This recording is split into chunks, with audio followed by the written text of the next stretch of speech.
मोदी जी, मैं आपसे एक बात जानना चाहूँगा।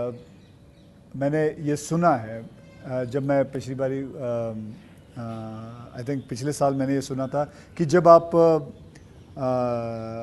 गुजरात के सीएम से आप निकल के आप प्राइम मिनिस्टर जब बने थे, तो आपकी जो जमा पूंजी थी आपके बैंक में करीबन 21 लाख रुपए थे, और वो 21 लाख आपने अपने स्टाफ की बच्चियों के नाम पे एफडी या उनको बांट दिए थे।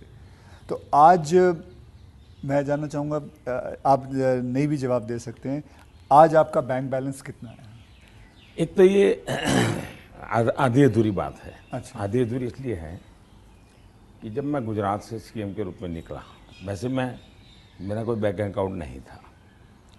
सीएम बनने के बाद एमएलए बना तो मेरा तनख्वाह आना शुरू हो गया। आपकी बैंक अकाउंट नहीं? उसके पहले नहीं था कुछ। अच्छा, हाँ। हाँ, एक बचपन में निकाला था, तो वो भी एक बड़ी लंबी कथा है। मेरी स्कूल में वहाँ मेरे गांव में एक देना बैंक का ब्रांच खुला, तो स्कूल के अंदर वो देना बैंक के लोग आए थे। उन्होंने सब बच्चों को एक गुल्लड़ देते, कुल्लड़ बोलते, गुल्लक दिया, और बच्चों को कहा भाई इसमें आपको पैसे डालना है और हर महीने बैंक में जमा कराना, आपके नाम से पैसा जमा होगा। तो हमने भी बैंक अकाउंट उसमें खुलवा दिया। अब हमारे गुल्लक में तो कुछ आया ही नहीं। अच्छा। आने वाला कुछ था ही नहीं, तो क्या आएगा। तो हम तो कभी पैसा जमा नहीं कराया। अब गांव छोड़ के चले गए हम। बैंक में हमारा अकाउंट बना रहा, तो उनको हर साल वो कैरी फॉरवर्ड करना पड़ता था, लिखा पढ़ी करनी पड़ती थी। तो वो मुझे ढूंढते रहते थे कि इसका बैंक अकाउंट बंद करना है, इसको बुलाए कहाँ से। तो शायद 30-32 साल तक वो बना रहा, और उनको कहीं पता चला बाद में कि मैं अब पॉलिटिक्स में हूँ, तो बैंक वाले मेरे पास आए, बोले साहब जरा सिग्नेचर कर दीजिए, आपका एक बचपन का बैंक अकाउंट पड़ा हुआ है, हमको बंद करना है। अच्छा। तो मेरी बैंक अकाउंट से दुनिया ये रही। लेकिन जब मैं सीएम बना, एमएलए बना, तो फिर जो वेतन मिलता है वो आना शुरू हो गया, तब बैंक अकाउंट खुल गया। मैंने तो कभी वो देखा नहीं है, मेरा स्टाफ देखता था।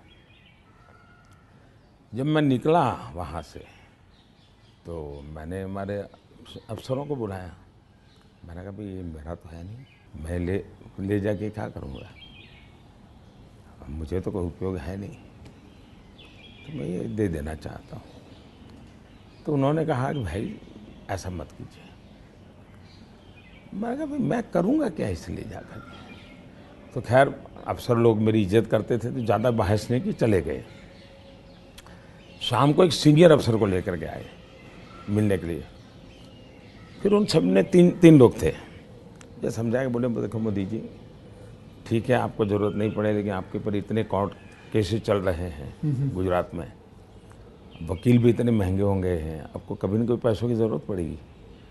अब पद पर तो कब रहोगे, कितना रहोगे आप। और बाद में बोले कोई नहीं देगा आपको। तो हमारी प्रार्थना है कि ऐसा मत कीजिए। तो मैंने कहा क्या करूँ।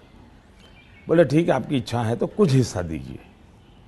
तो उसमें से मैंने फिर 21 लाख रुपया दिया।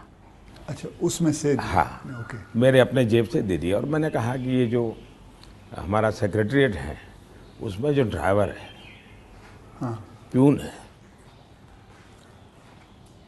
उनकी खास करके बच्चियाँ, उनको ये शिक्षा दीक्षा के लिए खर्च करना। अभी वो फाउंडेशन शायद बनाया हुआ है गुजरात सरकार ने, और उसमें से वो मदद कर भी रहे हैं। फिर वहाँ मुझे एक सरकार की तरफ से एमएलए को एक प्लॉट मिलता है। ओके। पैसों से मिलता है लेकिन कम खर्चे में। हाँ। वो प्लॉट मिला, तो मैंने पार्टी को कहा भाई ये ले लो आप, मैं आपको दे देना चाहता हूँ, मुझे कुछ चाहिए नहीं। तो मेरी वो प्रक्रिया चल रही थी। फिर पता चला कि वो मामला तो कहीं सुप्रीम कोर्ट में लटका पड़ा है, शायद वो ज़मीन किसी को दे नहीं सकते, इस प्रकार का कुछ है। मुझे पूरा याद मालूम नहीं, क्योंकि मैं इस चीज़ों में रुचि नहीं लेता। लेकिन जब भी वो क्लियर हो जाएगा तो मैंने वो भी पार्टी को देना तय किया हुआ है।